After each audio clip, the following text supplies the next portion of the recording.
توحید کسے کہتے ہیں؟ اللہ رب العالمین نے کہا نا وَمَا خَلَقْتُ الْجِنَّ وَالْإِنسَ إِلَّا لِيَعْبُدُونَ، سورہ زاریات آیت نمبر 56۔ تو آپ کیا سمجھتے ہیں توحید کیا چیز ہے؟ سام الدین بتلائیے، ندیم بھائی، راشد صاحب کیا بھائی؟ راشد صاحب تو بھائی ماشاءاللہ۔ ہاں جی، کوئی جواب نہیں آ رہا اب تک، بعد میں نہ کہیے کہ نیٹ نہیں چل رہا ہے، اس میں تھوڑا وقت لگتا ہے۔ میں خاص اگر ایک سوال میں اتنا لمبا وقت لیں گے آپ لوگ، کوئی جواب نہیں، میں جواب دوں؟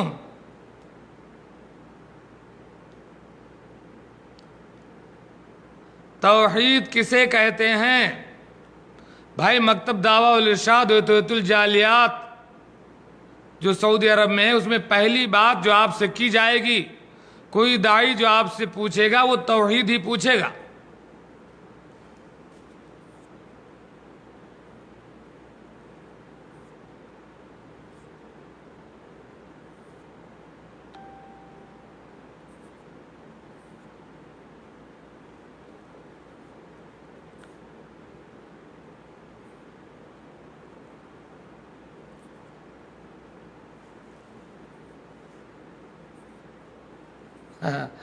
جوائنٹ کیجئے لوگ کہ لگتا ہے ابھی آئے نہیں ہیں۔ چلیں ٹھیک ہے، یہ بھی ایک جواب ٹھیک ہے، کلمہ شہادت کا اقرار کرنا، اس پر عمل کرنا، یہ بھی ٹھیک ہے، لیکن اور کوئی علمی بات، عبادت نیاز اللہ کے لیے ہو، چلیں یہ بھی ٹھیک ہے، صرف ایک اللہ کی عبادت کرنا بہت بیسٹ، اللہ کے سوا کسی اور کی عبادت نہ کی جائے، کسی کو شریک نہ کیا جائے، جزاک اللہ خیر، بہت بہترین جواب، ماشاءاللہ۔ اللہ کی عبادت کرنا ٹھیک ہے، یہ بھی بات صحیح ہے۔ یہ پتہ نہیں کیوں رکا ہوا تھا نیچے، آگے بڑھ نہیں رہا تھا۔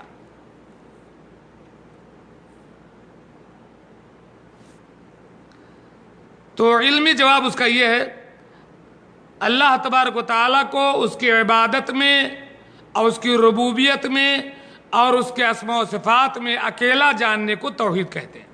علمی جواب، اللہ تعالیٰ کو اس کی عبادت میں اور اس کی ربوبیت میں اور اس کے اسماء و صفات میں اکیلا جاننے کو توحید کہتے ہیں۔ چلیں صاحب دوسرا سوال ہم کرتے ہیں، توحید کی 3 قسمیں ہیں، وہ کون کون سی قسمیں؟ توحید کی 3 قسمیں کون کون سی ہیں؟ آپ لوگوں نے جواب تقریباً صحیح دیا تھا، لیکن ایک علمی بات ہے کہ اللہ تعالیٰ کو اس کے عبادت میں، اس کی ربوبیت میں، اس کے اسماء و صفات میں اکیلا جاننے کو توحید کہتے ہیں۔ اب اس توحید کی 3 قسمیں ہیں، کیا کیا؟ توحید کی 3 قسمیں کون کون سی ہیں؟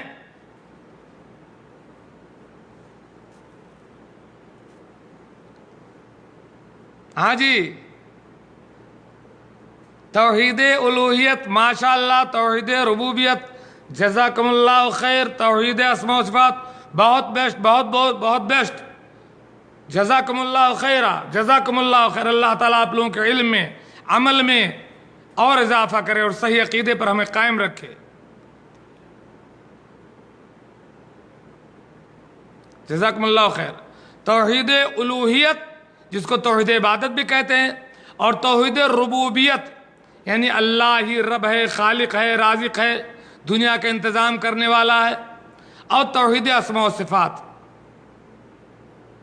ماشاءاللہ آپ لوگوں نے جواب دیا، ماشاءاللہ ماشاءاللہ۔ کیا ہے سوال سے پہلے جواب؟ کس نے سوال سے پہلے جواب دے دیا بھائی؟